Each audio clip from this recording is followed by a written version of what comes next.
વર્તમાન આ કાળમાં ઊંડા અવસરપણી કાળમાં કુનકુન આચાર્ય દેવ અને અમૃતચંદ્ર આચાર્ય દેવનું આ કાળને વિશે આવવું, અનુભૂતિનું સ્પષ્ટ પ્રતિપાદન કરવું, મહાવિજય જય સિમંદર ભગવાનની વાણી સાંભળી સમયસર આદિ પરમાગમ શાસ્ત્રોની રચના કરવી, એ જેટલું આશ્ચર્યકારી છે તેટલું જ આશ્ચર્યકારી પૂજ્ય ગુરુદેવનો આ કાળને વિશે જન્મ છે. અને જેટલો આશ્ચર્યકારી ગુરુદેવનો આ કાળને વિશે જન્મ છે એટલું જ આનંદદાયક પૂજ્ય બેનશ્રી જેવા ધર્માત્માનો આ કાળને વિશે જન્મ થઈ ગુરુદેવની વાણી આત્મસાત કરી સિમંદર પ્રભુના મીઠા સંભાળના જગત સમક્ષ પ્રસ્તુત કરી ગુરુદેવનું ભૂતકાળનું ભવ્યપણું અને ભાવિનું તીર્થંકરપણાની જાહેરાત કરી આપણા સૌ ઉપર તેઓ શ્રીએ પરમ ઉપકાર કર્યો છે. એટલું જ નહીં પણ આ અમૃતચંદ્ર આચાર્ય દેવ, કુંથુન આચાર્ય દેવ અને ગુરુદેવનું મળેલું તત્વ, એનું અવલોકન કેવી રીતે કરવું જોઈએ, એમની વાણી કઈ દ્રષ્ટિએ સાંભળવી જોઈએ, એ વાણી સાંભળ્યા પછી જ્યાં સુધી આત્મા પ્રત્યક્ષ ન થાય ત્યાં સુધી એ વાતનો કઈ રીતે વિચાર કરવો જોઈએ, એવું ક્યાંય પણ નહીં મળતું અનુભવ ભરેલું માર્ગદર્શન આપણને સૌને મળ્યું છે. એવા ધર્માત્મા નો આજનો મંગલકારી જન્મદિવસ છે. એ ધર્માત્માના ચરણ કમળમાં આપણા સૌના સવિનય ભક્તિભાવે કોટી કોટી વંદન. અહીંયા સમયસાર પરમાગમની અંદરમાં પૂર્વરંગ અધિકારની અંદરમાં છઠ્ઠી ગાથાની અંદરમાં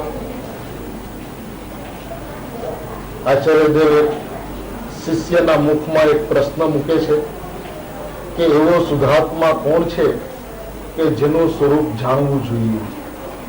પાંચમી ગાથા સુધી આત્મા કોણ છે એની ચર્ચા કરી દીધી. એ આત્માનો પરિચય જગતના જીવોને નથી તે વાત કરી દીધી. પોતાના નિજ વૈભવથી એ આત્માને કહેવાની પ્રતિજ્ઞાની વાત કરી દીધી. અને જ્યાં છઠ્ઠી ગાથાની શરૂઆત થાય છે ત્યાં સીધો પ્રશ્ન એ મૂક્યો કે શુદ્ધાત્મા કોણ છે કે જેનું સ્વરૂપ જાણવું જોઈએ. આ બે પ્રશ્નના ઉત્તરરૂપ આ ગાથાની અંદરમાં જે વિષયને ખોલવામાં આવ્યો છે તે ખરેખર ભરત ક્ષેત્રની અંદરમાં ઉપલબ્ધ સમસ્ત જીનાગમ અને પરમાગમોની અંદરમાં આત્માના સ્વરૂપનું સ્પષ્ટ આલેખન, એટલે કે આત્મા જેવો છે, જે રીતે છે, જે પ્રમાણે છે, એની ઉપલબ્ધિના જે જે ઉપાયો છે તે કેમ છે અને કઈ રીતે છે, એ વાતનું જે સ્પષ્ટ પ્રતિપાદન છઠ્ઠી ગાથામાં જે રીતે છે એ રીતનું પ્રતિપાદન અન્ય સ્થળે જોવા મળતું નથી. કારણ કે આ ગાથાનો ઉપાય શુદ્ધાત્માના સ્વરૂપને બતાવવા માટે કર્યો છે. અને જ્યારે શુદ્ધાત્માના સ્વરૂપની વાત કરવી હોય ત્યારે એમાં નથી લાગતો કોઈ પક્ષ, એમાં નથી લાગતો કોઈ નય પક્ષ, એની અંદરમાં નથી લાગુ પડતો કંઈ પણ નિશ્ચય વ્યવહાર. એની અંદરમાં જે કાંઈ પણ છે એ સ્વભાવની વ્યવસ્થા છે. તો એ શુદ્ધાત્માની વ્યવસ્થા શું છે, શુદ્ધ સ્વભાવની વ્યવસ્થા શું છે કે જેને જાણવું જોઈએ, એવા પ્રશ્નના ઉત્તરરૂપ આચાર્ય દેવ આ ગાથા કહે છે. પેલા આપણે સૌ મળીને સાથે ગાથા ગાઈએ.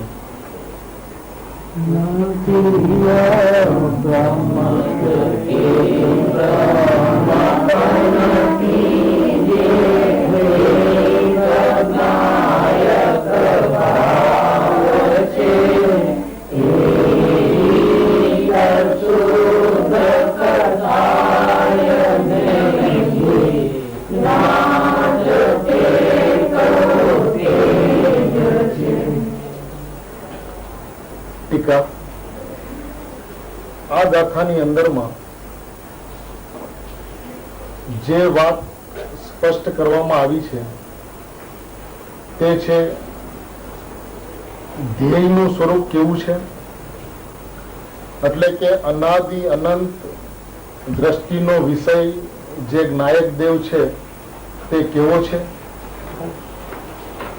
બીજી વાત આ ગાથાની અંદરમાં કરવામાં આવી છે કે સામાન્ય સમજણ એવી છે કે અનુભૂતિની અંદરમાં જ્યારે આત્મા જ્ઞેય થાય છે એટલે કે સાપેક્ષ ક્ષણિક અભિન્ન જ્ઞેય જે થાય છે એ જ વાસ્તવિક અનુભૂતિ છે.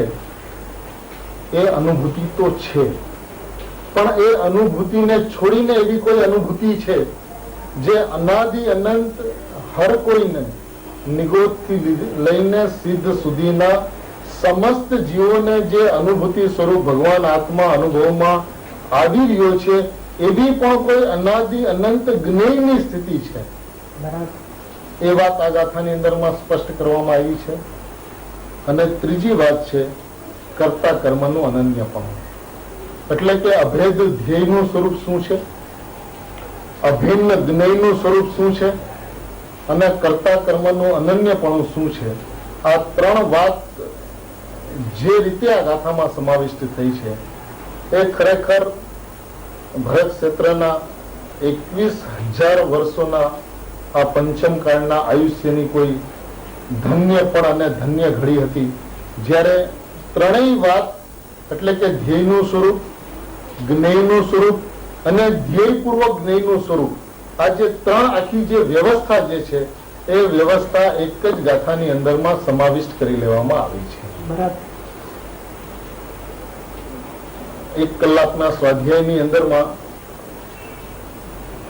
પૂરી કરવી એટલે કે જે ગાથા એક ભાવની અંદરમાં પૂરી ન થાય એ ગાથાને એક કલાકની અંદરમાં સમાવિષ્ટ કે સંપૂર્ણપણે તો કેમ કહી શકાય. છતાં પણ ધ્યેયના સ્વરૂપમાં આચાર્યદેવ શું કહે છે, જ્ઞેયના સ્વરૂપમાં આચાર્યદેવ શું કહે છે અને ધ્યેયપૂર્વક જ્ઞેયના સ્વરૂપની અંદરમાં આચાર્યદેવ શું કહે છે, આ ત્રણ જે મૂળભૂત વાત છે એને આપણે ટૂંકાણની અંદરમાં લઈ લઈએ. સૌથી પહેલા ધ્યેયના સ્વરૂપની અંદરમાં એમ કહે છે કે જે પોતે પોતાથી જ સિદ્ધ હોવાથી, કોઈથી ઉત્પન્ન થયો નહીં હોવાથી અનાદિ સત્તારૂપ છે, કદી વિનાશ પામતો નહીં હોવાથી અનંત છે, નિત્ય ઉદ્યોતરૂપ હોવાથી ક્ષણિક નથી અને સ્પષ્ટ પ્રકાશમાન જ્યોતિ છે, એવો જ એક નાયક એક ભાવ છે. આ એમણે દ્રષ્ટિના વિષયનું સ્વરૂપ કહ્યું. સામાન્યપણે દ્રષ્ટિના વિષયનું સ્વરૂપ એવું માનવામાં આવે છે કે ધ્યેયનું સ્વરૂપ એટલે શું, તો કે પર્યાયથી રહિત જ્ઞાયક એ ધ્યેયનું સ્વરૂપ છે. તો એ વાત અહીંયા આચાર્યદેવ નથી કરતા કે ભાઈ તું પર્યાયથી રહિત જ્ઞાયક દેવ એ ધ્યેયનું સ્વરૂપ છે, એ તું જે વાત કરે છે વાત તો છે સાચી, પણ એ પર્યાયથી રહિત એવો જ્ઞાયક દેવ છે કે એ જ્ઞાયક દેવ પોતાના સ્વભાવથી સંપૂર્ણ છે. પર્યાયથી રહિત જ્ઞાયક દેવ છે એ તો નાસ્તિની વાત છે, પણ પોતા હવે જે પર્યાયનું અસ્તિત્વ જ્ઞાયકની અંદરમાં છે જ નહીં, એ પર્યાયના માધ્યમથી જ્ઞાયકને જોવાથી જ્ઞાયકનું સ્વરૂપ ક્યારે પણ કદી પણ સ્પષ્ટ થતું નથી. એટલે દ્રષ્ટિના વિષયની અંદરમાં એવી જે માન્યતા જે છે કે પર્યાયથી રહિત જ્ઞાયક, એ નાસ્તિની અપેક્ષાથી વાત સાચી છે, પણ અસ્થિથી જો જોવામાં આવે તો એ જ્ઞાયક કેવો છે, તો કે એ જ્ઞાયક પોતે પોતાથી સિદ્ધ હોવાથી, કારણ કે જ્ઞાયકનું ત્રિકાળ હોવાપણું છે. હવે જે એનું ત્રિકાળ હોવાપણું છે એ કેવી રીતે છે, એ પર્યાય દ્વારા એની સિદ્ધિ છે, તો કે ના, એ પોતે પોતાથી જ સિદ્ધ હોવાથી જ્ઞાયકને પોતાના હોવાપણા માટે, જ્ઞાયકને પોતાની સિદ્ધિ માટે એને પોતાને પોતાપણાની જરૂરત છે, એને પોતાને પર્યાયની જરૂરત નથી. એ પોતે પોતાથી જ સિદ્ધ હોવાથી, હવે પોતે પોતાથી સિદ્ધ છે એટલે કોઈ દ્વારા ઉત્પન્ન થતો નથી. એ ઉત્પાદની અંદરમાં જ્ઞાયક નથી. શું કામ નથી? કારણ કે પોતે પોતાથી સિદ્ધ છે અને એ પોતે પોતાથી ત્રિકાળ સિદ્ધ છે એટલે એ ઉત્પાદની અંદરમાં આવતો નથી, એટલે એ ઉત્પાદથી રહિત છે. અને પોતે પોતાથી સિદ્ધ છે એટલે એ સદાય રહેનારો છે, માટે કોઈ દ્વારા એનો વિનાશ નથી, એટલે એ અનંત છે. હવે એનો વિનાશ નથી માટે અનંત છે એમ નથી, એનો વિનાશ નથી માટે એ અનંત છે એમ નથી. પોતે પોતાથી સિદ્ધ છે અને એ સદાય પોતે પોતાથી સિદ્ધ છે તો અનાદિ છે, અને એ સદાય સિદ્ધ છે તો એ અનંત છે. હવે એ અનાદિ અનંત છે તો કોઈ દ્વારા એનો ઉત્પાદ નથી, અને એ અનાદિ અનંત છે તો કોઈ દ્વારા એનો નાશ નથી. તો કોઈ દ્વારા એનો ઉત્પાદનું ન હોવું કે કોઈ દ્વારા એના નાશનું ન હોવું એ એક બીજી અપેક્ષા છે, પણ ખરેખર એનું તો પોતાનું પોતાથી સિદ્ધ હોવાપણું છે. એ જ્ઞાયકની જે વ્યવસ્થા છે એ હોવાપણાની વ્યવસ્થા છે, અને પર્યાયની જે વ્યવસ્થા છે એ થવાપણાની વ્યવસ્થા છે. આ સમસ્ત ગાથાની અંદરમાં આચાર્ય ભગવાને બે વાત મૂકી છે, અને આ ગાથાની અંદરમાં નહીં, આખા સમયસારને અવલોકન કરવાની અંદરમાં એ વાત બ્રહ્મ વાક્ય તરીકે રાખવી કે જે વાતની અંદરમાં હોવા તેની વાત હોય હોવાથી શબ્દ હોય એ ત્રિકાળ જ્ઞાયકની વાત છે, અને જે વાતની અંદરમાં થવાથીની વાત હોય એ ક્ષણિક પર્યાયની વાત છે. તો ભાઈ જ્ઞાયક કેવો છે તો કે પોતે પોતાના સ્વભાવથી સિદ્ધ હોવાથી છે. એ જ્ઞાયક કેવો છે તો કે નિત્ય ઉદ્યોતરૂપ હોવાથી. નિત્ય ઉદ્યોતરૂપ હોવાથી. હવે નિત્ય ઉદ્યોતરૂપ હોવાથી છે માટે એ ક્ષણિક નથી. એ ક્ષણિક થી રહિત જ્ઞાયક છે એવો જ્ઞાયક નથી. એ નિત્ય, નિત્ય એટલે ત્રિકાળ, અને નિત્ય એટલે સદાય, ઉદ્યોતરૂપ એટલે પ્રગટ રૂપ છે. જે આત્મા પોતાના સ્વભાવથી પ્રગટ રૂપ છે એ ક્ષણિક નથી. કારણ કે ક્ષણિક દ્વારા એનો ઉદ્યોગ થાય એમ નથી. એનું જે સ્વરૂપ જે છે એ નિત્ય ઉદ્યોત રૂપ છે, ત્રિકાળ ઉદ્યોત રૂપ છે. હવે જે પોતાના સ્વભાવથી ત્રિકાળ ઉદ્યોત રૂપ હોય એને કોણ ઉદ્યોત કરે? સૂર્ય સદાય પોતાના સ્વભાવથી ઉદ્યોત રૂપ છે, પ્રગટ રૂપ છે. એને ક્યુ કિરણ ઉદ્યોત રૂપ કરે? એને જગતના કયા પદાર્થો ઉદ્યોત રૂપ કરે? એ પોતાના સ્વભાવથી ઉદ્યોત રૂપ છે અને નિત્ય ઉદ્યોત રૂપ છે, એ અનિત્ય નથી. તો અનિત્ય અને ઉદ્યોત રૂપ કેવી રીતે કરે? માટે એ ક્ષણિક નથી. ખરેખર જ્ઞાયકની જે વ્યવસ્થા જે છે એ હોવાપણાની વ્યવસ્થા છે, અને હંમેશા જ્ઞાયકના દ્રષ્ટિના વિષયની અંદરમાં, ધ્યેયના સ્વરૂપની અંદરમાં પર્યાયથી રહિત જ્ઞાયક, પર્યાયથી રહિત જ્ઞાયક, પર્યાયથી રહિત જ્ઞાયક. એટલે જ્ઞાયકને પર્યાયથી જોવાની ટેવ પડી ગઈ છે. જે જ્ઞાયકને પર્યાયથી જોવાની ટેવ પડી છે એને દ્રષ્ટિના વિષયની અંદરમાં જ્ઞાયક કોઈ દિવસ આવતો નથી. એને લાગે છે કે મને જ્ઞાયક સમજાય છે. એને આજે 45 વર્ષ સુધી ગુરુદેવ પાસે જ્ઞાયક અકર્તા છે એવું સાંભળ્યું છે. પરિણામનો કરતા આત્મા નથી, અપરિણામી આત્મા છે એવું સાંભળ્યું છે. પણ એ અપરિણામી આત્મા છે એવું સાંભળવા છતાં પણ એ અપરિણામી આત્મા એના હાથમાં શા માટે નથી?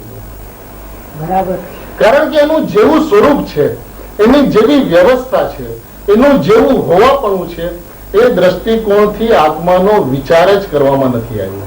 એટલે એની જે હોવાપણાની જે વ્યવસ્થા જે છે એ ત્રિકાળ છે, અને ત્રિકાળ એનું હોવાપણું ક્ષણિકની અપેક્ષાથી નથી, ક્ષણિકને કારણે નથી, ક્ષણિક એને પ્રગટ કરનારું નથી, ક્ષણિક એનો નાશ કરનારું નથી. તો જેની અંદરમાં ક્ષણિક સાથે સંબંધ જ નથી અને ક્ષણિકના માધ્યમથી શા માટે જોવું? આત્માને જ્યારે ક્ષણિકના માધ્યમથી જોવામાં આવે છે ત્યારે આત્મા પાંગળો થાય છે. પર્યાયના માધ્યમથી જ્ઞાયકને જોવામાં આવે છે તો એ પરિણામની અંદરમાં પર્યાય ઉભા રહે છે. જે પરિણામની અંદરમાં પર્યાય ઉભા રહે છે એ પરિણામની અંદરમાં જ્ઞાયક નથી ઉભો રહેતો. એ જ્ઞાયકને પરિણામની અંદરમાં ઉભા રાખવા માટે એ પરિણામની અંદરમાં માત્ર જ્ઞાયક હોવો જોઈએ, કેવળ જ્ઞાયક હોવો જોઈએ, ઓનલી જ્ઞાયક હોવો જોઈએ. તો જે પરિણામની અંદરમાં માત્ર જ્ઞાયક હોય છે એ કેવો છે? તો કે પોતે પોતાથી સિદ્ધ હોવાથી. એ કેવો છે? નિત્ય ઉદ્યોત રૂપ છે. એ કેવો છે? સ્પષ્ટ પ્રકાશમાન જ્યોતિ છે. એવો જ્ઞાયક છે. એ સ્પષ્ટ છે. એને પરિણામ સ્પષ્ટ કરે છે એવું નથી, એને પરિણામ પ્રકાશમાં લાવે છે એવું નથી. એ પ્રકાશમાન છે. પ્રકાશમાન ને કોણ પ્રકાશમાં લાવે? તો કે પ્રકાશમાન સૂરજ છે એને દીપક પ્રકાશની અંદરમાં લાવે. ભાઈ એ જ્ઞાયક તો સ્પષ્ટ પ્રકાશમાન જ્યોતિ છે. એ જ્યોતિ છે, એ પ્રગટ છે, એ પ્રકાશમાન છે. એ પ્રકાશમાન પ્રકાશમાં આવતો નથી. પ્રકાશ ભલે પ્રકાશમાન ને જોવે પણ પ્રકાશમાન પ્રકાશમાં આવતો નથી. પરિણામ ભલે જ્ઞાયક ને જોવે પણ જ્ઞાયક પરિણામની અંદરમાં આવતો નથી. જે પોતે પોતાના સ્વભાવમાં હોવાથી છે એ ત્રિકાળ છે, એ સદાય છે, એ હંમેશ છે. એ છે માટે ધ્યેયનું સ્વરૂપ છે. એ ધ્યેયના સ્વરૂપની અંદરમાં પર્યાયથી રહિત જ્ઞાયક એ તો એક દ્રષ્ટિકોણ છે. જીવને અનાદિકાળથી પર્યાયનો પરિચય છે, અનાદિકાળથી પર્યાયનો અહમ છે, અનાદિકાળથી પર્યાયમાં હું પણ છે. તો એ પર્યાયનું અહમ તોડવા માટે પર્યાયથી રહિત જ્ઞાયક એમ સમજાવવામાં આવ્યું છે. જે ભેદ જ્ઞાયકની અંદરમાં નથી એ ભેદ ઉપજાવવામાં આવ્યો છે, અને એ ભેદ ઉપજાવીને એનાથી એનું ભેદ જ્ઞાન કરાવવામાં આવ્યું છે. હવે જયારે ભેદ એને સમજાઈ ગયો કે જ્ઞાયકમાં ભેદ નથી, જ્ઞાયકમાં પરિણામ નથી, તો જ્ઞાયકમાં પરિણામ નથી એ વાત સમજાયા પછી પરિણામની ચર્ચા કરવી યોગ્ય નથી. કારણ કે એ શું છે, જે પરિણામ છે એ શું છે, તો કે પરિણામ છે એ અપ્રમત છે અને પરિણામ છે એ પ્રમત છે. પરિણામ છે એ પ્રમત છે એટલે 1 થી 6 ગુણસ્થાને પ્રમત છે અને અપ્રમત એટલે 7 થી 14 ગુણસ્થાન છે એ અપ્રમત છે. હવે આ જે 1 થી 14 ગુણસ્થાન પ્રમત અને અપ્રમત છે એ શું છે? તો આચાર્ય ભગવાન કહે છે કે જે જ્ઞાયક ભાવ છે એ જ્ઞાયક ભાવથી જળભાવ રૂપ થતો નથી. જ્ઞાયક ભાવથી જળભાવ રૂપ થતો નથી. એટલે પ્રમત અને અપ્રમતના ભાવ છે એ જળભાવ રૂપ ભાવ છે. એ પરદ્રવ્યના સંયોગ જનિત પર્યાયો છે. જે પર્યાય પરદ્રવ્યના સંયોગ જનિત છે એ તો જે જેનાથી હોય તે જ હોય. તો 1 થી 14 ગુણસ્થાન જો પરદ્રવ્યના સંયોગ જનિત છે તો એ જળભાવ છે, એ પર છે. તો જે પર છે એ રૂપ જ્ઞાયક ભાવ થતો નથી. જ્ઞાયક ભાવથી એ જળભાવ રૂપ થતો નથી. જેને પ્રમત અને અપ્રમતના ભાવ જળભાવ રૂપ લાગે છે એને હું જ્ઞાયક ભાવ છું એવો ભાવ સમજાય છે. જેને જળભાવની અંદરમાં એટલે કે પ્રમત અને અપ્રમતના ભાવની અંદરમાં રસ છે, મીઠાશ છે, એને હંમેશા પર્યાયની કિંમત સમજાણી છે. એને અમૂલ્ય જ્ઞાયક, અપૂર્વ જ્ઞાયક, સંપૂર્ણ જ્ઞાયક કેવો છે એની એને ગંધ તક નથી. મહિમા તો નથી, એની ગંધ તક નથી. અને ગંધ ન હોવાને કારણે એને મહિમા આવતો નથી. મહિમા ન આવવાને કારણે એ લાખ પ્રયત્ન કરે છે, કરોડ પ્રયત્ન કરે છે, સવાર સાંજ ગુરુદેવની ટેપ સાંભળે છે, એની ઉપર તત્વ વિચાર કરે છે, પણ એ જ્ઞાયક સુધી પહોંચી શકતો નથી. કારણ કે એ જ્ઞાયકની વાત જ્યાંથી કરવામાં આવી છે, જ્ઞાયક માં ઉભા રહીને જ્ઞાયકની વાત કરવામાં આવી છે અને એ પર્યાયમાં ઉભા રહીને જ્ઞાયકને જોવાનો પ્રયત્ન કરે છે, તો એ પર્યાયની અંદરમાં જ્ઞાયકના દર્શન અશક્ય છે. બરાબર. આજને દિવસે ગુરુદેવનું આટલું તત્વ આપણી પાસે અત્યંત સ્પષ્ટ હોવા છતાં પણ એ શા માટે વાત આત્મસાત થતી નથી? તેનું કારણ એ છે કે આત્મસાત થવાની જે ભૂમિ જે છે, આ ગુરુદેવની વાત આત્મસાત થવાની જે ભૂમિ છે એ ભૂમિની વ્યવસ્થા શું છે, એ ભૂમિનું સ્વરૂપ શું છે, એ ભૂમિ કઈ જગ્યાએ કેવી રીતે રહેલી છે એનો વિચાર તક જીવે કરેલો નથી. અને એ વ્યવસ્થાને સમજ્યા વિના એ નય પક્ષ લે છે. નય પક્ષની અંદરમાં વ્યવહારનો પક્ષ છોડવા લાયક છે અને નિશ્ચયનો પક્ષ કરવા યોગ્ય છે તો એ નિશ્ચયની ચર્ચા કર્યા કરે છે, વ્યવહારની ઉપર દ્વેષ કર્યા કરે છે.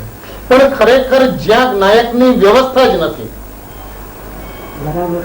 નિશ્ચયના પક્ષમાં જ્ઞાયક નથી, નિશ્ચયના પક્ષના અભાવમાં જ્ઞાયક છે, તો જ્યાં જ્ઞાયક નથી એનાથી જ્ઞાયકને જોવાનો પ્રયત્ન કરે છે. એ જ્ઞાયક કેમ કરીને એના હાથ આવે, કઈ રીતે હાથ આવે? અને આ વ્યવસ્થાને સમજવા માટે અત્યારે મુમુક્ષુ જગતની અંદરમાં એવો કોઈ મુમુક્ષુ નહીં હોય કે જે ધ્યેયના વિષયની અંદરમાં પર્યાયથી સહિત જ્ઞાયક માનતો હોય. અને જો પર્યાયથી સહિત જ્ઞાયક ધ્યેયના વિષયની અંદરમાં માનતો હોય, લેતો હોય તો એની હોનાર છે. બાકી ગુરુદેવે સ્થળે સ્થળે જગ્યાએ પ્રવચન એવા સ્પષ્ટ કરી છે કે ધ્યેયનું સ્વરૂપ પર્યાયથી રહિત જ્ઞાયક છે. તો હવે એ જ્ઞાયક પર્યાયથી રહિત, અહીંયા તો આચાર્યદેવને કેવું છે કે પર્યાયથી રહિત જ્ઞાયક છે એટલું ધ્યેયનું સ્વરૂપ નથી. એ પોતે પોતાથી સિદ્ધ છે એવું ધ્યેયનું સ્વરૂપ છે. એને પર્યાયના રહિતપણાની અપેક્ષા નથી. ભાઈ પર્યાયથી રહિત જ્ઞાયક છે તો એ જ્ઞાયક પરિણામની અંદરમાં પર્યાયની સાપેક્ષતા રહે છે. તમે સાપેક્ષતા બે પ્રકારની હોય, એક સહિતપણાની, એક રહિતપણાની. જેમ બંધની અંદરમાં કર્મનું સહિતપણાની સાપેક્ષતા છે અને મોક્ષની અંદરમાં કર્મના અભાવની સાપેક્ષતા છે, પણ એ સાપેક્ષતા તો કર્મની છે. એવી રીતે પર્યાયનું સહિતપણું અને રહિતપણું એ બંને સાપેક્ષતાવાળો ભાવ છે. જ્યારે જ્ઞાયક ભાવ જે છે નિરપેક્ષ પોતાના સ્વભાવથી સિદ્ધ છે. એને પોતાના અસ્તિત્વ માટે પરિણામના સાપેક્ષતાની જરૂરત નથી. એને પોતાના અસ્તિત્વ માટે પ્રમત અપ્રમતપણાની જરૂરત નથી. એ પર્યાયનો સ્વભાવ છે કે પર્યાય કઈ રૂપે પરિણમે છે. પર્યાય સાપેક્ષ રૂપે પરિણમો, પર્યાય નિરપેક્ષ રૂપે પરિણમો, પર્યાય પ્રમત રૂપે પરિણમો, કે પર્યાય અપ્રમત રૂપે પરિણામો એ પર્યાયનો હેડેક છે, બરાબર. એ પર્યાયની જિમ્મેવારી છે. એનાથી જ્ઞાયકને શું? જ્ઞાયક તો પોતે પોતાના સ્વભાવથી સિદ્ધ હોવાથી છે, એ નિત્ય ઉદ્યોતરૂપ હોવાથી છે, એ સ્પષ્ટ પ્રકાશમાન જ્યોતિ છે. એવો જે જ્ઞાયક એક ભાવ છે.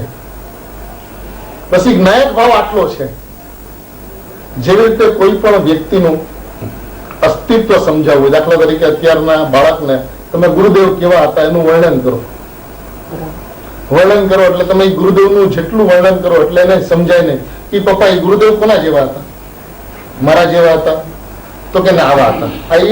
હવે ગુરુદેવ જેને જેને ગુરુદેવ બતાવે છે હવે એ ગુરુદેવ નથી. હવે એ ગુરુદેવ નથી એટલે હવે તમે કેટલી નથી ની વાત કરો તો એ ગુરુદેવની સિદ્ધિ થાય. કેટલી નાસ્તીની વાત કરો તો ગુરુદેવની એક અસ્થિની સિદ્ધિ થાય. અનંત નાસ્તીની વાત કરો તો એક ગુરુદેવની અસ્થિની સિદ્ધિ ન થાય. એટલે એક ગુરુદેવની અસ્થિની વાત કરો તેમાં ગુરુદેવ સિદ્ધ પણ થાય અને જગતની નાસ્તી એની અંદરમાં પ્રસિદ્ધ પણ થાય. એવી રીતે પોતાના જ્ઞાયક ભાવ એ પર્યાયથી રહી છે, એ ગુણભેદથી રહી છે, પર્યાય ભેદથી રહી છે, એ દ્રવ્ય કર્મથી રહી છે, ભાવ કર્મથી રહી છે, નો કર્મથી રહી છે. એની અનંત નાસ્તી ગણાવી દો, એ જ્ઞાયકની સિદ્ધિ નહીં થાય. અને એ પોતાના સ્વભાવથી સિદ્ધ છે, પોતે પોતાથી જ સિદ્ધ હોવાથી એમ કીધું એમાં જ્ઞાયકની સિદ્ધિ થઈ ગઈ. એની અસ્થિની અંદરમાં એની સિદ્ધિ છે, બીજાની નાસ્તીમાં એની સિદ્ધિ નથી. અને એને હંમેશા જ્ઞાયકને રહિતપણાથી જોવાથી જ જ્ઞાયકની સિદ્ધિ એને સમજાણી છે. એ ખરેખર એની ભ્રાંતિ છે, જે ભ્રાંતિમાં જ્ઞાયકના દર્શન સદાય અશક્ય રહ્યા છે અને સદાય અશક્ય રહેશે. માટે એ જ્ઞાયકની અસ્થિમાં જ્ઞાયકને જોવે, જ્ઞાયકના હોવાપણામાં જ્ઞાયકને જોવે, જ્ઞાયકના સામ્રાજ્યની અંદરમાં જ્ઞાયકને જોવે, જ્ઞાયકના વૈભવની અંદરમાં એ જ્ઞાયકને જોવે. હવે જેવી રીતે જ્ઞાન તે આત્મા છે, દર્શન તે આત્મા છે, ચારિત્ર તે આત્મા છે, બરાબર છે. હવે ચાલો આપણે આત્મામાં જોઈએ, આત્મામાં જ્ઞાન દર્શન ચારિત્ર છે કે નહીં? જ્ઞાનમાં આત્મા છે એ વાત તો સમજાણી, દર્શનમાં આત્મા છે એ વાત તો સમજાણી, પણ આત્મામાં જ્ઞાન દર્શન ચારિત્ર છે કે નહીં? તો કે આત્મામાં જ્ઞાન દર્શન ચારિત્ર છે કે નહીં? જ્ઞાનમાં જ્ઞાયક છે, જ્ઞાયકમાં જ્ઞાન નથી. બરાબર. તો જે જ્ઞાયકમાં જ્ઞાન નથી એ જ્ઞાન પરિણામ દ્વારા જ્ઞાયકને જોવાનો પ્રયત્ન કરવો. પ્રભુ જ્ઞાયકના દર્શન અત્યાર સુધી દૂર રહ્યા છે અને દૂર રહેશે એ સ્થિતિમાં. એને ભાઈ તું જ્ઞાયક સ્વભાવના અસ્તિત્વથી જ્ઞાયકના સ્વભાવને જો. એનું જે હોવાપણું જે રીતે છે, જે વ્યવસ્થાએ છે, જે સ્વભાવે છે, એ સ્વભાવે વ્યવસ્થાને તારે જોવી પડશે. અને એ વ્યવસ્થાને જોવા માટે તારે સર્વપ્રથમ આ ધ્યેયનું સ્વરૂપ બધાને સ્પષ્ટ છે છતાં કોઈને સ્પષ્ટ નથી. શા માટે? કે જેને હજી જ્ઞાનનું સ્વરૂપ શું છે, અનાદિ અનંત જ્ઞેયનું સ્વરૂપ શું છે, એ જ્ઞાનની અંદરમાં જ્ઞાયકપણું પ્રસિદ્ધ છે એ શું છે, અને તો પણ જ્ઞેયગત અશુદ્ધતા તેને નથી તે શું છે, એ વાતનો જેને અંદાજ નથી એને ખરેખર દ્રષ્ટિનો વિષય ધ્યેયનું સ્વરૂપ એ આત્મા જેવો છે તેવો એની અનુભૂતિની અંદરમાં આવતો નથી. બરાબર. ધ્યેયનો પાઠ બહુ સહેલો છે, ધ્યેયનો પાઠ બહુ ટૂંકો છે. કારણ કે દ્રષ્ટિ જે છે ને એટલે શ્રદ્ધા જે છે ને એ આંધળી છે, અને આંધળી શ્રદ્ધાને પરિણમતા એક સમય લાગે છે. કારણ કે એ જ્યારે જેમાં પણ હોય છે ત્યારે તેમાં 100% હોય છે. એની અંદરમાં અપૂર્ણતા વાળી કોઈ વાત નથી કે શ્રદ્ધા 99% પર તરફ હોય અને 1% જ્ઞાયકમાં હોય, અથવા 99% જ્ઞાયકમાં હોય અને 1% પરમાં હોય. એવું શ્રદ્ધાની અંદરમાં હોતું જ નથી. શ્રદ્ધાની અંદરમાં જે કંઈ પણ હોય છે એ એનું સર્વસ્વ હોય છે. અને જ્યારે એનું સર્વસ્વ ક્યારે હોય છે? નિયમ એવો છે કે જાણેલાનું શ્રદ્ધાનું હોય છે. બરાબર. જ્ઞાન જેને જાણે છે, જ્ઞાન જેને જાણે છે, શ્રદ્ધા એને પોતાનું માને છે. હવે પ્રશ્ન એ છે કે જ્ઞાન કોને જાણે છે અને કેવી રીતે જાણે છે? બરાબર. એ જ્ઞાનની વ્યવસ્થા જેને સ્પષ્ટ છે એને નિયમથી દર્શન હોય છે. નિયમથી જ્ઞાનની વ્યવસ્થા સમજાય અને આત્મદર્શન ન થાય એવો એક પણ પ્રસંગ અનાદિ અનંત કાળમાં બન્યો નથી, બનતો નથી અને બનશે. તો જો અત્યારે આત્મદર્શન નથી તો એ વાતનો નિષ્કર્ષ એ છે કે જ્ઞાનનું સ્વરૂપ જેવું છે અને જે રીતે છે એ વ્યવસ્થા લક્ષમાં નથી. લક્ષમાં નથી એટલે સમજણમાં નથી. સમજણમાં નથી એટલે એ સ્વરૂપમાં સમાયા નથી. જે સ્વરૂપને સમજે છે એ સ્વરૂપમાં સમાય છે એવો નિયમ છે. કૃપાળુદેવે કીધું છે જેને સ્વરૂપને સમજ્યા છે એ સ્વરૂપમાં સમાણા છે. તો એ સ્વરૂપ સમજાય અને સ્વરૂપમાં સમાય નહીં, એ સ્વરૂપની સમજણ જ નથી. તો આ સ્વરૂપની સમજણ શું છે? તો આચાર્ય ભગવાને આ જે ધ્યેયનો વિષય છે ને એ તો ઠેર ઠેર છે અને બહુ સ્પષ્ટપણે છે, પણ જ્ઞેયનો વિષય જે આ ગાથાની અંદરમાં આચાર્ય ભગવાને આપ્યો છે એ એવો આપ્યો છે કે આવો વિષય કોઈ પણ જગ્યાએ નથી. બરાબર. આ આખો જે વિસ્તાર છે એનો એક અંશ કોઈ જગ્યાએ છે, બીજો અંશ કોઈ જગ્યાએ છે, ત્રીજો અંશ કોઈ જગ્યાએ છે, પણ સર્વાંગી વાત એક જગ્યાએ એક સાથે અને સંપૂર્ણ એ માત્ર અહીંયા જોવા મળે છે. તો એ શું છે? ટૂંકની અંદરમાં એ વાતને આપણે જોઈએ. વળી દાહ્યના એટલે બળવા યોગ્ય પદાર્થના આકારે થવાથી અગ્નિને દહન કહેવાય છે, તો પણ દાહ્યકૃત અશુદ્ધતા તેને નથી. આચાર્ય ભગવાને આ જે દ્રષ્ટાંત આપ્યો છે એ દ્રષ્ટાંતને જો સર્વાંગી રીતે જોવામાં આવે તો કમસે કમ 5-6 કલાક તો જોઈએ. ખાલી દ્રષ્ટાંતને સર્વાંગી રીતે જોવામાં આવે, કારણ કે એ દ્રષ્ટાંત એવો છે કે દાહ્યના એટલે કે બળવા યોગ્ય પદાર્થના આકારે થવાથી અગ્નિને દહન કહેવાય છે. દાખલા તરીકે લાકડું, બળવા યોગ્ય પદાર્થ દાખલા તરીકે લાકડું છે. હવે એ લાકડાના આકારે અગ્નિ થાય છે તો એને દહન કહેવાય છે. પણ એનો અર્થ શું થયો કે અગ્નિ જે છે એ લાકડાના આકારે છે તો એને બાળનાર કહેવાનું, પણ ખરેખર અગ્નિ લાકડાને બાળતી નથી. એ ફક્ત લાકડાના આકારે થઈ છે તો એને બાળનાર કહેવાનું. કારણ કે અગ્નિમાં લાકડાને બાળવાની જો શક્તિ હોય એટલે કે એક દ્રવ્યમાં બીજા દ્રવ્યને કંઈક કરવાની શક્તિ હોય એટલે કે એક પદાર્થ બીજા પદાર્થનું કંઈક કરી શકતું હોય તો આ વ્યવસ્થા શક્ય બને કે અગ્નિ લાકડાને બાળે છે. બરાબર. પણ ફક્ત અગ્નિ લાકડાના આકારે થઈ છે તેથી એને બાળનાર કહેવાય છે, તો પણ દાહ્યકૃત અશુદ્ધતા તેને નથી. કારણ કે એ અગ્નિ લાકડાને બાળતી નથી, માટે લાકડાકૃત અશુદ્ધતા જે છે એ અગ્નિને નથી.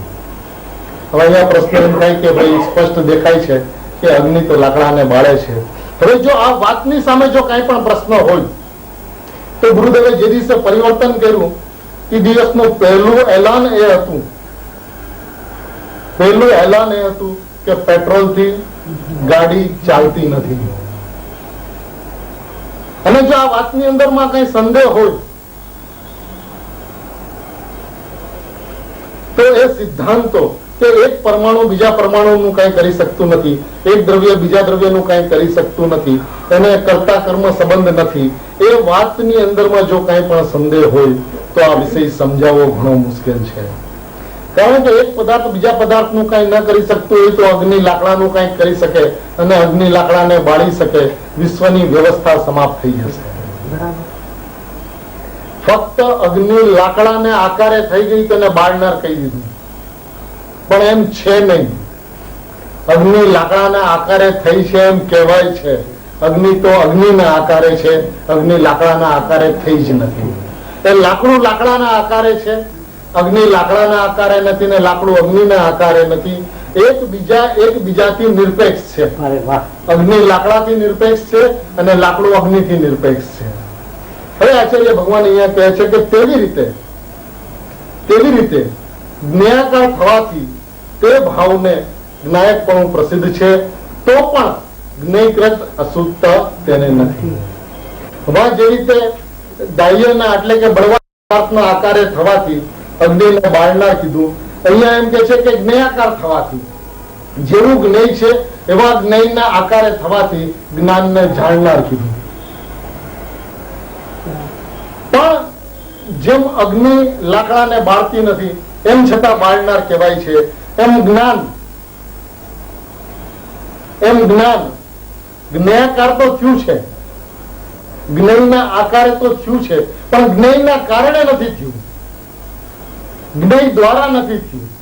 એ જ્ઞેયાકાર પોતાના સ્વભાવને કારણે, અને પોતાના સ્વભાવને કારણે એટલે એ ખરેખર જ્ઞેયાકાર થયેલું જ્ઞાન, એટલે કે અગ્નિના આકાર, લાકડાના આકારે થયેલી અગ્નિ એ ખરેખર અગ્નિનો આકાર છે, અગ્નિનું પરિણમન છે. એવી રીતે જ્ઞેયના આકારે થયેલું જ્ઞાન એ જ્ઞાનનું પરિણમન છે, જ્ઞેયનું પરિણમન નથી. જ્ઞેયનું પરિણમન જ્ઞેયમાં છે અને જ્ઞાનનું પરિણમન જ્ઞાનમાં છે. અને જો જ્ઞાનનું પરિણમન જ્ઞાનમાં છે તો એ જ્ઞાનનું પરિણમન છે, જ્ઞેયનું પરિણમન નથી. એટલે એ જ્ઞેયાકાર થવાથી, જ્ઞેયાકાર તો થયું છે, પણ એ જ્ઞેયાકાર થવા છતાં પણ તે ભાવને જ્ઞાયકપણું પ્રસિદ્ધ છે, તે ભાવને જ્ઞેય પ્રસિદ્ધ છે એમ ના કીધું. બરાબર. તે ભાવને, જે ભાવ જ્ઞેયાકાર થયા છે, જે પરિણામ જ્ઞેયાકાર થયા છે, તે જ્ઞેયાકાર થયેલા ભાવને જ્ઞેય પ્રસિદ્ધ છે એમ ન કીધું, જ્ઞાયકપણું પ્રસિદ્ધ છે એમ કીધું. પહેલા પેરેગ્રાફની અંદરમાં પોતે પોતાથી સિદ્ધ છે એ વાતને સિદ્ધ કરી, અને બીજા પેરેગ્રાફની અંદરમાં જ્ઞાન પરિણામ જ્ઞેયાકાર થવા છતાં પણ જ્ઞેયાકાર થવાથી જ્ઞેયની પ્રસિદ્ધિ ન બતાવીને જ્ઞાયકપણું પ્રસિદ્ધ છે એમ કહ્યું. પ્રભુ આ શું વાત છે? અમને તો એમ સમજાતું હતું કે જ્ઞાન જ્ઞેયાકાર છે, ભલે જ્ઞેયને કારણે જ્ઞાન જ્ઞેયાકાર ન હોય, પણ એ જ્ઞાનની અંદરમાં તો જ્ઞેય પ્રસિદ્ધ છે. અરે એ જ્ઞાનની અંદરમાં જ્ઞેયોની સિદ્ધિ છે, પણ એ જ્ઞાનની અંદરમાં જ્ઞેયોની પ્રસિદ્ધિ નથી. બરાબર. જ્ઞાનની અંદરમાં જ્ઞેયોની સિદ્ધિ તો છે, કારણ કે એ જ્ઞાનની અંદરમાં જ્ઞેયોનું પ્રકાશન થયું છે. બરાબર. એ જ્ઞાનની અંદરમાં જ્ઞેયોનું પ્રકાશન થયું છે, તો પ્રકાશન થયું છે તો જ્ઞેયોની સિદ્ધિ તો થઈ છે, પણ જ્ઞેયોની પ્રસિદ્ધિ થાય એવી જ્ઞાનની વ્યવસ્થા નથી. બરાબર. કારણ કે જે જ્ઞાન જ્ઞેયાકાર થયેલું છે એ ખરેખર જ્ઞેયાકાર થયેલું જ નથી. જે અગ્નિ લાકડા આકાર થયેલી છે એ અગ્નિ લાકડા આકાર થયેલી જ નથી. એ અગ્નિ તો અગ્નિના આકારે છે, અને એના સંયોગમાં લાકડું દેખાય છે એટલે લાકડાના આકારે કહેવાય છે. ખરેખર અગ્નિના સ્વભાવની અંદરમાં જઈને જોવામાં આવે તો અગ્નિ અગ્નિના આકારે છે. જ્ઞાનના સંયોગની અંદરમાં તને જ્ઞેયો દેખાય છે માટે એને જ્ઞેયાકાર કહેવામાં આવે છે. પણ અમારી અનુભૂતિ તો એમ છે, આચાર્ય દેવ કહે છે, અમારી અનુભૂતિ તો એમ છે કે જ્ઞાનનું પરિણમન હોવાને કારણે એ જ્ઞાનાકાર જ્ઞાન છે, જ્ઞેયાકાર જ્ઞાન નથી. એ જ્ઞાનાકાર જ્ઞાન છે એ પણ જ્ઞાનનો ભેદ છે, એ જ્ઞાનનું પરિણમન છે. ખરેખર જ્ઞાનનું પરિણમન એ તો જ્ઞાન છે, એ પરિણમનની અંદરમાં જ્ઞાન છે, અને જ્ઞાન છે એ ખરેખર જ્ઞાયક છે. જે જ્ઞાન જ્ઞાયક છે એની અંદરમાં જ્ઞાયકપણું પ્રસિદ્ધ છે, એની અંદરમાં જ્ઞેયોની પ્રસિદ્ધિ થાય એવી વ્યવસ્થા નથી. જ્ઞેયોની સિદ્ધિ થાય એવી વ્યવસ્થા તો છે. आत्मज्ञान आत्मज्ञान में आत्मा की सिद्धि और प्रसिद्धि है. आत्मज्ञान ની અંદરમાં આત્માની સિદ્ધિ પણ છે અને એની અંદરમાં આત્માની પ્રસિદ્ધિ પણ છે. અને બીજી લીટીમાં શું છે?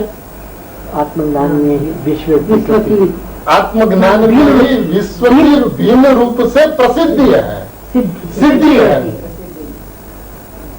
ભિન્ન વિશ્વ જે છે, જ્ઞાનથી જે ભિન્ન વિશ્વ છે એની તો સિદ્ધિ છે, એની પ્રસિદ્ધિ નથી.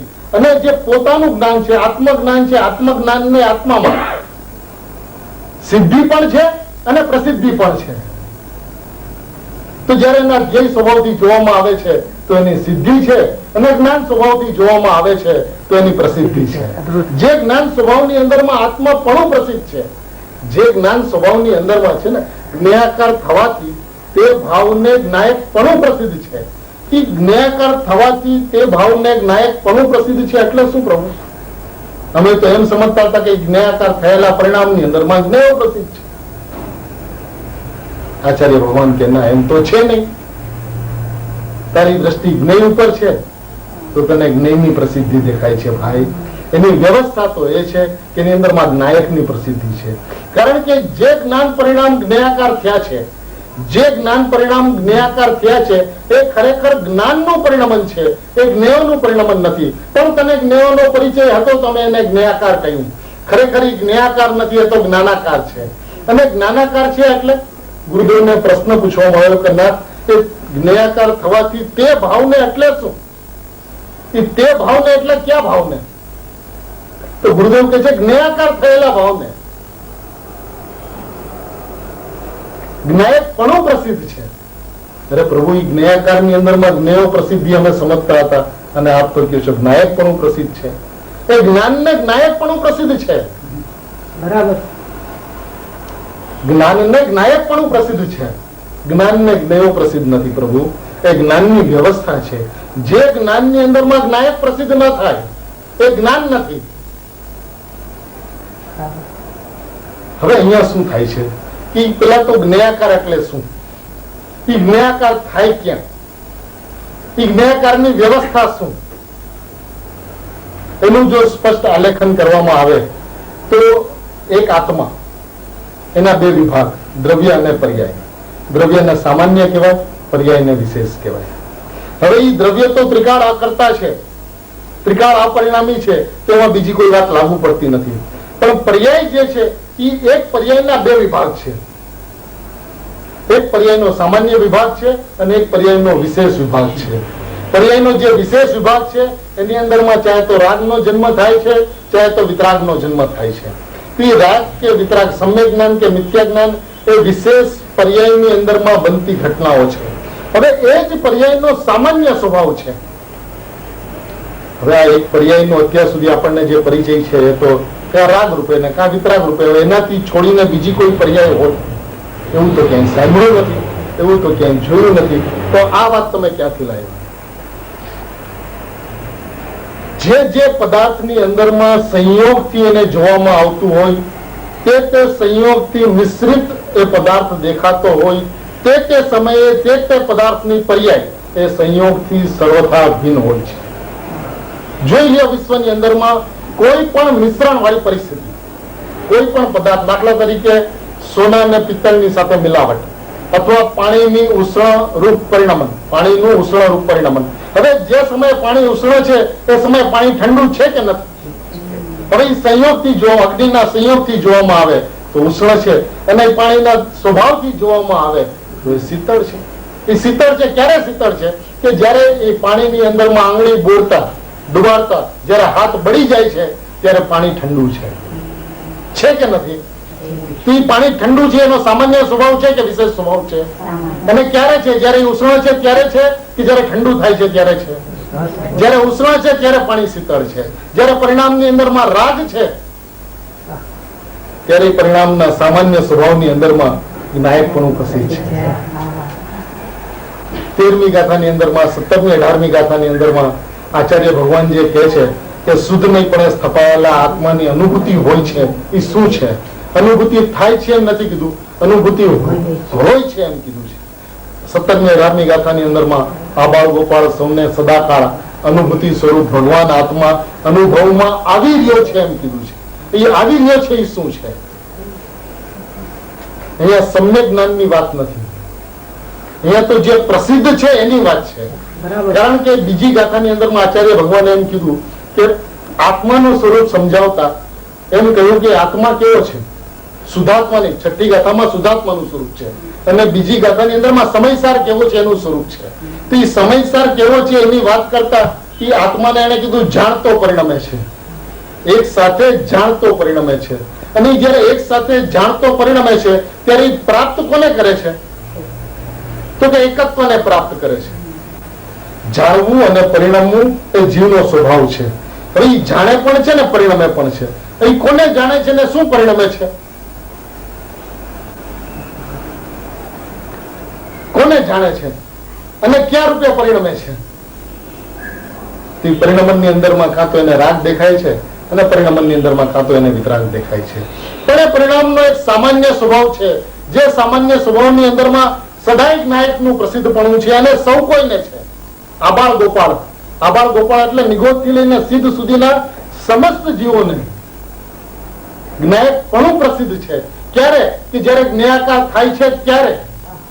જ્ઞાયાકાર ક્યાં થાય છે? તો કે સામાન્ય પરિણામની અંદરમાં, સામાન્ય પરિણામની અંદરમાં એ જ્ઞાનની અંદરમાં સ્વપરનું પ્રકાશન થાય છે. એ જે જ્ઞાનની અંદરમાં સ્વપરનું પ્રકાશન થાય છે તે ભાવને, એટલે જે ભાવની અંદરમાં સ્વપરનું પ્રકાશન છે તે ભાવને જ્ઞાયકપણું પ્રસિદ્ધ છે. તે ભાવને સ્વપરપણું પ્રસિદ્ધ નથી, તે ભાવને પરપણું પ્રસિદ્ધ નથી, તે ભાવને સ્વપણું પ્રસિદ્ધ નથી, તે ભાવને જ્ઞાયકપણું પ્રસિદ્ધ છે. જે ભાવ સ્વપરના પ્રકાશન રૂપે પરિણમેલા છે. હવે સ્વપરના પ્રકાશનનો એને અર્થ શું કર્યો? તો કે એનો અર્થ કેવો એને જાણવું. આ છઠ્ઠી ગાથાના પ્રવચનની અંદરમાં ગુરુદેવે જાણવાનો અર્થ કર્યો કે જાણવું એટલે શું? જે જ્ઞાન જેમાં તન્મય થઈને જાણે એને જાણવું કહેવામાં આવે છે. જ્ઞાનની વ્યવસ્થા એવી છે કે તન્મય થઈને જાણે. જે તન્મય થઈને જાણે એ જ્ઞાન. કારણ કે શું છે ભાઈ, કે જ્ઞાન જે છે ને, જ્ઞાન એનો સ્વભાવ છે જાણવું. અને આત્માનો કેવો છે? આત્મા મૂર્તિક છે કે અમૂર્તિક? તો કે આત્મા અમૂર્તિક છે. હવે અમૂર્તિક આત્માનું જાણવું કેવી રીતે હોય? અમૂર્તિક આત્માનું જાણવું કેવી રીતે હોય? જે મૂર્તિક પદાર્થનું જાણવું, આ બધું તો જોવું છે, આ બધું જાણવું નથી. ચક્ષુ ઇન્દ્રિયના વિષયો આ જોવું છે, આ જાણવું નથી. અને જ્ઞાનનું સ્વરૂપ જાણવું છે. અને અમૂર્તિક પદાર્થનું જાણવું હંમેશા વેદનપૂર્વક હોય છે. વેદનપૂર્વક જાણવું હોય છે. જે વિશ્વની અંદરમાં અમૂર્તિક પદાર્થ હોય એને તમે કેવી રીતે જાણો છો? હવા અમૂર્તિક છે, એ અમૂર્તિક હવાને કેવી રીતે જાણો છો? વેદનથી. આત્મા અમૂર્તિક છે, એ આત્મા કેવી રીતે જણાય છે? વેદનથી. માટે સ્વસંવેદનનું મહત્વ, અનુભૂતિની અંદરમાં સ્વસંવેદનનું મહત્વ શા માટે છે? કારણ કે આત્મા વેદનમાં જણાય છે, વેદનમાં અનુભવાય છે. હવે જે આત્મા વેદનની અંદરમાં જણાય છે એનું જાણવું કેવી રીતે થાય છે? તો કે જ્ઞાન જ્ઞાયકથી તન્મય છે. જે જ્ઞાન જ્ઞાયકથી તન્મય છે, જે જ્ઞાન જ્ઞાયકથી તન્મય છે એટલે શું? કે જે જ્ઞાન અને જ્ઞાયક એવા ભેદ જે જ્ઞાયકમાં નથી. જ્ઞાન અને જ્ઞાયક એવા ભેદ જે જ્ઞાયકમાં નથી, એનું તન્મયપણું છે. તો એ તન્મયની સાથે જાણવું હોય અને આ તન્મયની સાથે જાણવું ન હોય. આમાં ભાઈ આ વિષય એવો છે કે જેની અંદરમાં એને બુદ્ધિના પ્રયોગની કઈ જરૂરત જ નથી. સોગાનીજી કહે છે ને કે તો બના બનાયા હુઆ હલવા હૈ. આ છઠ્ઠી ગાથા છે ને, બના બનાયા હુઆ હલવો છે. એકદમ બનાવીને સામે તૈયાર રાખવામાં આવ્યો છે. અને ગુરુદેવે એનું જે રીતે વિશ્લેષણ કર્યું છે, જે રીતે સ્પષ્ટીકરણ કર્યું છે, એ એટલું સ્પષ્ટ છે કે એ પહેલી વખત સાંભળતો હોય એને પણ હાથમાં સીધે સીધો ગળે ઉતરી જાય. એટલી સ્પષ્ટ વ્યવસ્થા છે. એને જ્ઞાન પરિણામની અંદરમાં સોપરનું પ્રકાશન અને સોપરના પ્રકાશનમાં થયેલા ભાવને, એટલે કે તે ભાવને એટલે શું? જ્ઞાયાકાર થયેલા ભાવને. એ જ્ઞાયાકાર થયેલા ભાવને એટલે શું? જ્ઞાયક ભાવને. આ ગુરુદેવના શબ્દો છે, વાંચી લેજો. 19મી વખતના ગુરુદેવના જે પ્રવચન છે એની અંદરમાં એ જ્ઞાયક ભાવને જ્ઞાયકપણું પ્રસિદ્ધ છે. જ્ઞાયક ભાવને જ્ઞાયકપણું પ્રસિદ્ધ છે. પાના નંબર 67 ઉપર ને 69 ઉપર આ વાત છે આખી. પ્રવચન રત્નોના પેલા ભાગની અંદરમાં 67 અને 69 પાના ઉપર છે. તો તે ભાવને જ્ઞાયકપણું પ્રસિદ્ધ છે એટલે જ્ઞાયક ભાવને જ્ઞાયકપણું પ્રસિદ્ધ છે. જ્ઞાયક ભાવને જ્ઞાયકપણું પ્રસિદ્ધ છે એટલે જ્ઞાયક ભાવને જ્ઞાયકપણું પ્રસિદ્ધ છે એટલે એનો અર્થ ગુરુદેવ કીધું એ જ્ઞાયક છે, એ જાણનારો છે. જ્ઞાયક ભાવને જ્ઞાયકપણું પ્રસિદ્ધ છે એનો અર્થ શું? તો કે એ જાણનારો છે. એ જાણનારો છે એટલે કોણ? ઈ એટલે કોણ? કે જ્ઞાયાકાર થયેલો ભાવ જે છે તે ભાવને જ્ઞાયકપણું પ્રસિદ્ધ છે. એટલે ઈ ભાવ એટલે જ્ઞાયાકાર થયેલો ભાવ.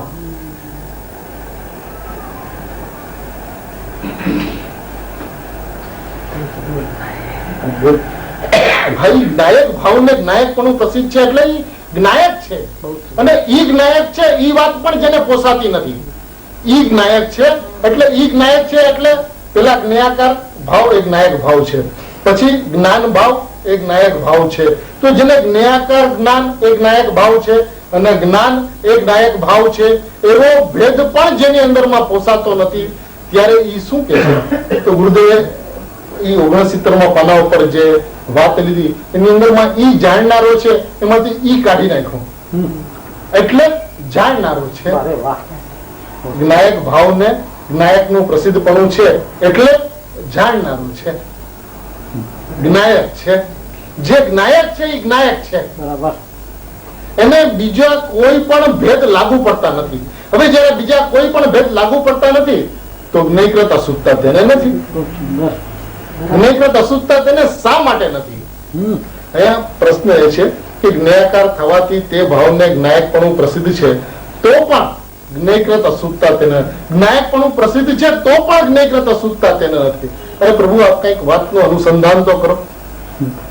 જ્ઞેયાકાર થવાથી તે ભાવને જ્ઞાયકપણું પ્રસિદ્ધ છે, જ્ઞાયકપણું પ્રસિદ્ધ છે તો પણ જ્ઞેયકૃત અશુદ્ધતા તેને નથી. તો જ્ઞાયકપણું પ્રસિદ્ધ છે એ જ્ઞેયકૃત અશુદ્ધતા છે એમ કેવા માંગો છો? જો શબ્દને થોડીક શાંતિથી જોવા જેવી વાત છે કે જ્ઞેયાકાર થવાથી તે ભાવને જ્ઞાયકપણું પ્રસિદ્ધ છે તો પણ શબ્દ છે, તેમ છતાં, કારણ કે એવું કઈ પણ છતાં પણ એવો કોઈ શબ્દ પ્રયોગ નથી. ત્યાં તો પણ શબ્દનો પ્રયોગ છે કે જ્ઞેયાકાર થવાથી તે ભાવને જ્ઞાયકપણું પ્રસિદ્ધ છે તો પણ જ્ઞેયકૃત અશુદ્ધતા તેને નથી. એટલે જ્ઞેયાકાર થવાથી તે ભાવને જ્ઞાયકપણું પ્રસિદ્ધ છે, જ્ઞાયકપણું પ્રસિદ્ધ છે એ અશુદ્ધતા છે, એ જ્ઞેયકૃત અશુદ્ધતા છે.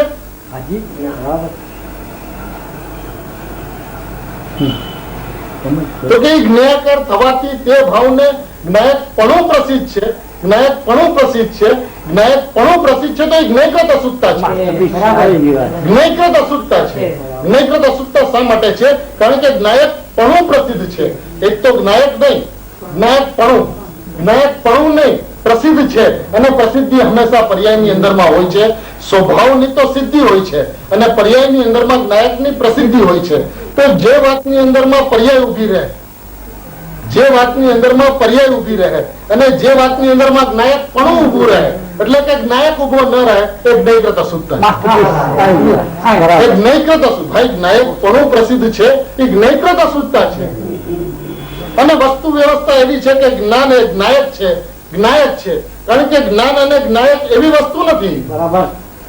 જો જ્ઞાન અને જ્ઞાયક એવી વસ્તુ હોય તો એ જ્ઞેયકૃત અશુદ્ધતા ન કહેવાય.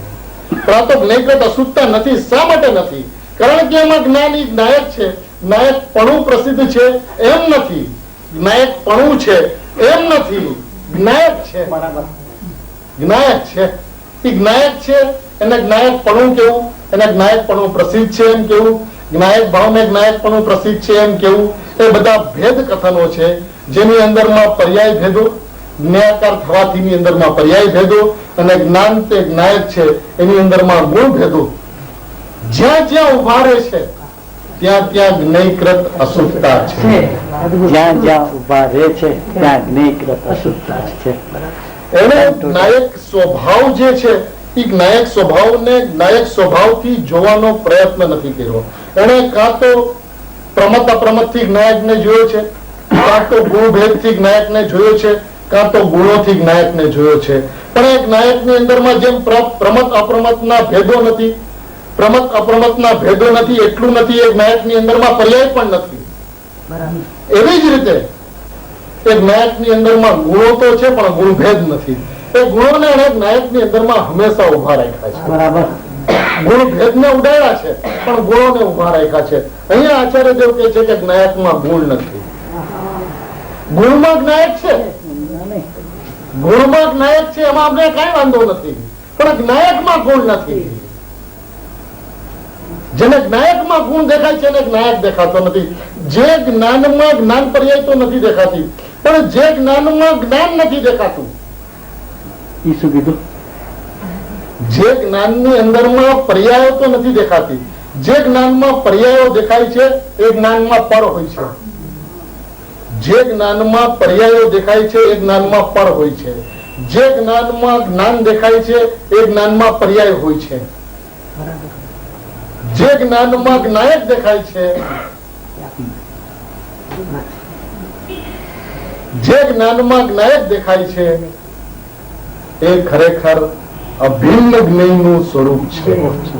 જે અભિન્ન જ્ઞેયની અંદરમાં જ્ઞાન અને જ્ઞાયક એવા ભેદ પણ જે સ્વરૂપની અંદરમાં પડતા નથી, એવા ભેદ પણ જે સ્વરૂપની અંદરમાં છે નહીં, એવો જ્ઞાયક જે સમયે ખડો થાય છે, એવો જ્ઞાયક જે સમયે લક્ષમાં આવે છે, એવો જ્ઞાયક જે સમયે એના જ્ઞાનની અંદરમાં સ્પષ્ટ થાય છે, ત્યારે એ એવા નિર્ણય ઉપર આવે છે કે જ્ઞાયક છે. ઈ જ્ઞાયક છે ત્યાં સુધી ભેદ છે. જ્ઞાયક પણ પ્રસિદ્ધ છે ત્યાં સુધી ભેદ છે. જ્ઞાયક જણાય છે ત્યાં ભેદ છે. એટલે જ્યાં જ્યાં સુધી એ જ્ઞાયક ને જ્ઞાનની સાથે, જ્ઞાયક ને પર્યાયની સાથે, કે પર્યાયમાં જ્ઞાયકનું લક્ષ હોવું જોઈએ, પર્યાય ઉભી રહે છે. જ્ઞાનમાં જ્ઞાયક જણાવવું જોઈએ, ભેદ ઉભો રહે છે.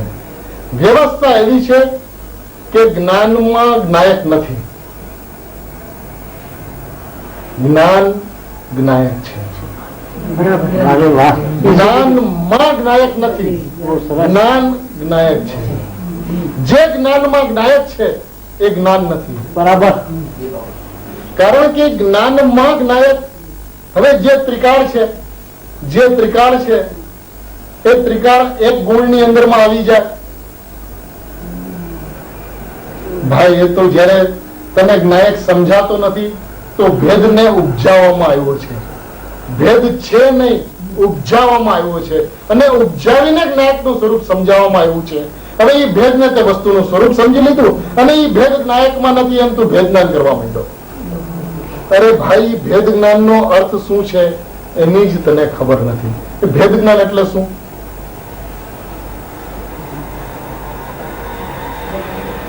જે ભેદ જ્ઞાનની સામાન્ય પરિભાષા એવી હોય છે કે જે જ્ઞાયકથી ભિન્ન છે, જે જ્ઞાયકથી ભેદ રૂપે છે, એને ભેદપણે જાણવું, એવું જે જ્ઞાન છે એનું નામ ભેદ જ્ઞાન છે.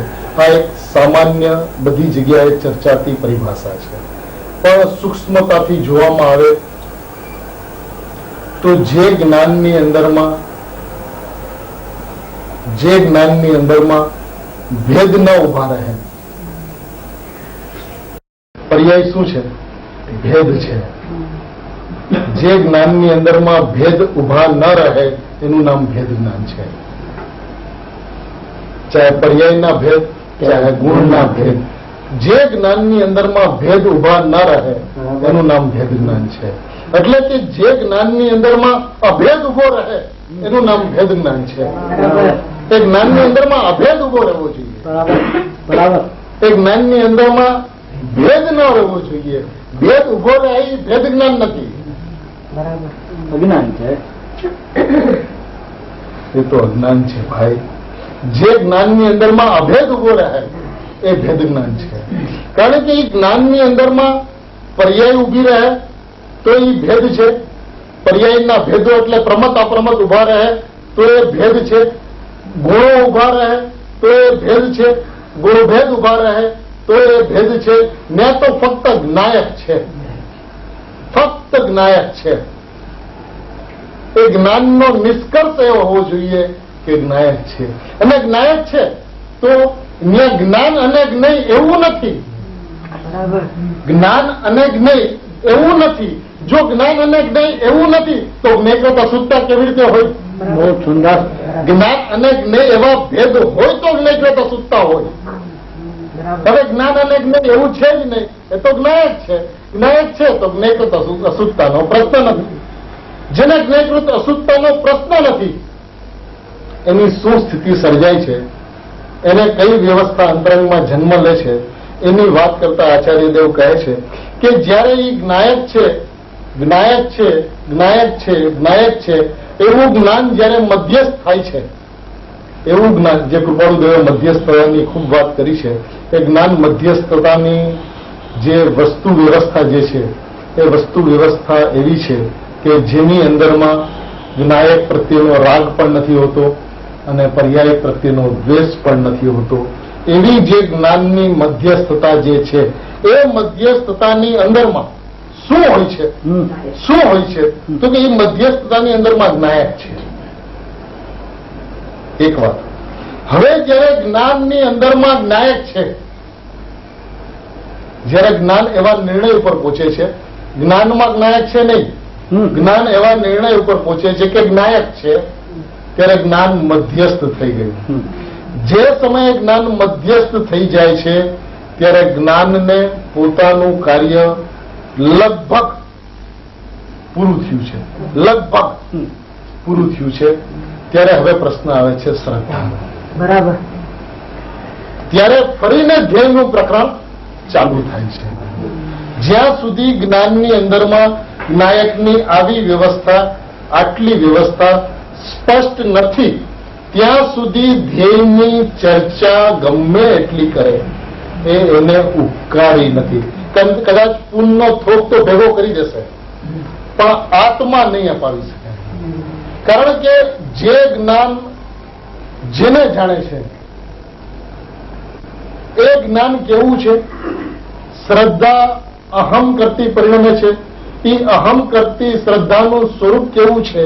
એ જ્યાં જણાય છે, શ્રદ્ધાનું સ્વરૂપ અહમ કરવું છે એ ક્યાં જણાય છે? જ્ઞાનમાં જણાય છે. એ જ્ઞાનનું સ્વરૂપ કેવું છે? સવિકલ્પ છે. એ સવિકલ્પની અંદરમાં શું છે? પર્યાય છે કે જ્ઞાયક છે? જ્ઞાન છે કે જ્ઞાયક છે? જ્ઞાયક છે. એવું જ્યાં સુધી નિષ્કર્ષ, એવું જ્યાં સુધી નિરાકરણ, એવું નિદાન જ્યાં સુધી જ્ઞાનની અંદરમાં આવતું નથી ત્યાં સુધી જ્ઞાન નિષ્પ્રહ થતું નથી, ત્યાં સુધી જ્ઞાન મધ્યસ્થ થતું નથી. અને જ્યાં સુધી જ્ઞાન મધ્યસ્થ થતું નથી ત્યાં સુધી શ્રદ્ધાનું કઈ કાર્ય જ નથી. શ્રદ્ધાને જે કાર્ય ક્યાં કરવાનું છે? તો જાણેલાનું શ્રદ્ધાન છે અને કરવાનું નથી. બહુ સુંદર. જાણેલાનું શ્રદ્ધાન હોય છે, બહુ સુંદર. કરવાનું નથી, થાય છે નહીં. જાણેલાનું શ્રદ્ધાન હોય છે. બહુ સુંદર. તો જ્ઞાને પરને જાણ્યું, તો શ્રદ્ધાને પરનો જ્ઞાને જ્ઞાયક છે એમ જાણ્યું. શ્રદ્ધા કે જ્ઞાયક છે? શ્રદ્ધા કહે છે કે જ્ઞાયક છે એમ શ્રદ્ધા નથી કહેતી. જ્ઞાયક છે એમ તો જ્ઞાન કહે છે. એ શ્રદ્ધાની ભાષા નથી. બરાબર. જ્ઞાયક છે એ જ્ઞાનની ભાષા છે. અને શ્રદ્ધાની ભાષા શું છે? હું જ્ઞાયક છું, બહુ સુંદર. હું જ્ઞાયક છું એમ જ્યાં શ્રદ્ધા કહે છે એટલે જ્ઞાનની અંદરમાં જ્ઞાયક છે અને શ્રદ્ધાની અંદરમાં હું જ્ઞાયક છું એવું જ્યાં સુધી ક્રમરૂપ પરિણમન છે, એવું જ્યાં સુધી ક્રમરૂપ પરિણમન છે ત્યાં સુધી શું છે? તો કહે છે કે કારણ કે જ્ઞાયકાર અવસ્થામાં જ્ઞાયકપણે જે જણાયું, જ્યારે જ્ઞાનની અંદરમાં જ્ઞાયક છે અને શ્રદ્ધાની અંદરમાં હું જ્ઞાયક છું એવું ક્રમરૂપ જે પરિણમન છે, એટલે કે એવું અક્રમરૂપ જ્યાં સુધી પરિણમન નથી. ક્રમરૂપ પરિણમન છે પણ કેવું પરિણમન છે? જ્ઞાયક છે અને હું જ્ઞાયક છું. તો એવું જ્ઞાન અને શ્રદ્ધાનું ક્રમરૂપ પરિણમનની અંદરમાં એક જ્ઞાનનો જન્મ થાય છે. એ જ્ઞાનનું નામ છે અનુમાન જ્ઞાન. અને એ અનુમાન જ્ઞાનની અંદરમાં જેવો જ્ઞાયક છે, જે પ્રમાણે જ્ઞાયક છે, અનુભવીને જેવો જ્ઞાયક અનુભવમાં આવે છે અને અનુભવમાંથી બહાર આવીને એ જેવા જ્ઞાયકનું વર્ણન કરે છે એવો જ્ઞાયક અનુભવમાં આવેલા પુરુષને એવો જ્ઞાયક જણાયો છે. આચાર્યદેવ અહીંયા કહે છે કે જ્ઞાયકાર અવસ્થામાં જ્ઞાયકપણે જે જણાયો, જણાયો ક્યાં જણાયો છે? તો કે જ્ઞાયકાર અવસ્થામાં. શું જણાયો?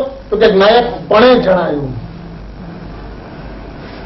ઉપરમાં શું કીધું હતું? જ્ઞાયકપણું પ્રસિદ્ધ છે. અહીંયા શું કીધું? જ્ઞાયકપણે જણાયો. પણુંમાંથી પણે થયું. બરાબર. અને એ જણાયો છે, જણાયો નથી એમ નથી. પણ એની અંદરમાં ફરક શું છે? અનુભવીને જ્ઞાયક જે જણાયો છે અને અનુમાન જ્ઞાનમાં આવેલા જ્ઞાયક જે જણાયો છે એની અંદર ફરક શું છે? તો કે બે ફરક છે. અનુભવીને એનું યુગપદ પરિણમન છે અને અનુમાન જ્ઞાન વાળાને ક્રમબદ્ધ પરિણમન, ક્રમે પરિણમન છે. એક વાત. બીજી વાત, અનુભવીને આનંદનું વેદન છે અને આનંદનું વેદન નથી. આ બે ફરક છે અનુમાન જ્ઞાનમાં જે આવ્યો છે એને. પણ એને જ્ઞાયક જણાયો છે. અને કેવો જણાયો છે? જેવો છે એવો જણાયો છે. બરાબર. એવો છે એવો જણાય. હવે જેવો છે એવો જણાયો છે, એની અંદરમાં એક ક્રમ જે સમય એને ખટકો કે આ જ્ઞાયક છે ને જ્ઞાયક છું, એ શું? બરાબર તો છું શું એ હું જ્ઞાયક છું એટલું કહેવાનો પણ જેની પાસે સમય નથી રહેતો, છું એ કરે છે ને જ્ઞાયકની અંદરમાં પ્રસરી જાય છે અને આનંદનું વેદન થઈ જાય છે. એ કઈ સ્થિતિ છે? તો તે સ્વરૂપ પ્રકાશનની અવસ્થામાં પણ, સ્વરૂપને જાણવાની અવસ્થામાં પણ જ્ઞાયક જ છે. જ્ઞાયકપણું, જ્ઞાયકપણે જ્ઞાયક જ છે. જ્ઞાયકપણું ક્યારે છે? જ્ઞાયકાર થવાથી તે ભાવને જ્ઞાયકપણું પ્રસિદ્ધ છે. જ્ઞાયકપણે ક્યારે જણાયો? જ્ઞાયકાર અવસ્થામાં જ્ઞાયકપણે જે જણાયો. અને તે સ્વરૂપ પ્રકાશનની અવસ્થામાં પણ જ્ઞાયક જ છે. જ્ઞાત તે તો તે જ છે. સ્વરૂપ પ્રકાશનની અવસ્થામાં પણ જ્ઞાયક જ છે. હવે સ્વરૂપ પ્રકાશનની અવસ્થામાં કેવો જ્ઞાયક છે? તો વાત તો જ્ઞાનની કરે છે. સમય તો થઈ ગયો છે પણ 5 મિનિટમાં વિષય પૂરો કરીએ. એ કેવો જ્ઞાન જણાયો છે? તો કહે છે કે સ્વરૂપ પ્રકાશનની અવસ્થામાં પણ કરીને કોમા મૂક્યો છે. કહે છે દીવાની જેમ કરતા કર્મનું અનન્યપણું હોવાથી જ્ઞાયક જ છે. હવે વાત જ્ઞાનની ચાલતી હતી.